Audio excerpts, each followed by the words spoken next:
how can you apply the writer's journey into a niche? So like you were saying, I want to see myself in it. So in my book, I talk about the power of the niche. And let's say instead of making a romantic comedy, so which is just about generally like two people, like the general feeling of falling in love or not, losing love, all that stuff.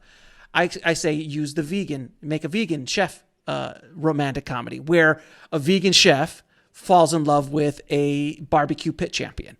Mm-hmm. And now we can target that movie to a much more powerful, deep and focused audience as an independent filmmaker can, as opposed to abroad, because as abroad, I can't as a filmmaker, an independent filmmaker with a $3, $4, $5 million budget, unless I have some major stars, and even the major stars is going to be very difficult. So as a storytelling element, how can you apply the writer's journey into more of a niche model? And do you do you agree with what I just said? Yeah, I do. I think that that's actually a growth area, carving off maybe increasingly smaller slices of life. And, I think always continuing to lift the cover off things and look deeper into corners of society we haven't looked at before. So that itself has a value.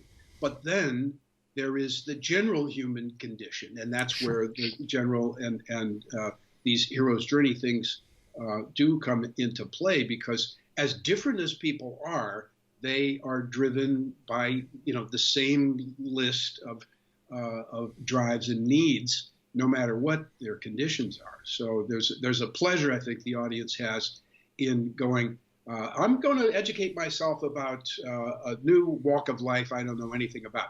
We're watching Ricky Gervais's show. I think it's called Second Life, mm-hmm. Where he is a guy whose wife has died, and he basically is suicidal. But he just says, I'm going to do whatever I want because what difference does it make? And we're watching on two levels. One is the general problem of anybody losing someone they love.